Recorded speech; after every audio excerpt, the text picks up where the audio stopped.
EVM நம்ப முடியாது. இதுக்கு மேலே உங்களுக்கு வேறு வேணுமா? அமெரிக்கா ஃபாலோ பண்ணுதா, ஜப்பான் ஃபாலோ பண்ணுதா, ஜெர்மனி ஃபாலோ பண்ணுதா? கிடையாது. எல்லாருமே ப்ராசஸ் ஃபுல்லாக டிஜிட்டல் பண்ணிட்டாங்க. ஆனால் ஓட்டை மட்டும் பேலட் பேப்பரில் தான் இன்னும் வச்சுருக்காங்க. அப்போ இந்தியா இந்த ஓட்டு திருட்டை இவிஎம் மூலமாகவும் எலெக்ஷன் கமிஷன் மூலமாக மாஸ்டர் ரோல அடிஷன் டிரெக்ஷன் மூலமாகவும் ஒட்டுமொத்த ஜனநாயகத்தை, தேர்தல் ஜனநாயகத்தை கேலிக்கூத்தாக மாற்றி வைத்திருக்கிறது என்பதுதான் இன்றைக்கு நம்மளுக்கு கோரிக்கை. இந்த மாத்தாம நீங்க இந்தியாவில் எதையும் மாற்ற முடியாது.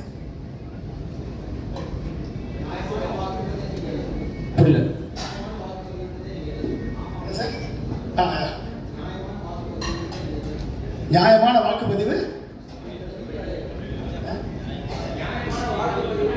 நியாயமான வாக்குப்பதிவு என்பது நான் யாருக்கு ஓட்டு போடணும்னு நினைக்கிறேனோ, யாரை தேர்ந்தெடுக்க வேண்டும் என்று நினைக்கிறேனோ அவர்களுக்கு நான் போட்ட ஓட்டு தான், அந்த ஸ்லிப் தான் என்பதுதான் நியாயமான வாக்குப்பதிவு. இந்த ஸ்லிப்பை எடுத்து எண்ணுவது தான் சரியான வாக்குப்பதிவு. நான் ஓட்டு போட்ட பிறகு இவிஎம்ல என் ஓட்டு யாருக்கு விழுந்துச்சுன்னு எனக்கு தெரியாது அப்படின்னா அதுக்கு பேர் நியாயமான வாக்குப்பதிவு கிடையாது, அநியாயமான வாக்குப்பதிவு. அதை மேனிபுலேட் பண்ண முடியும், இவிஎம்ஐ ஹேட்ச் பண்ண முடியும்.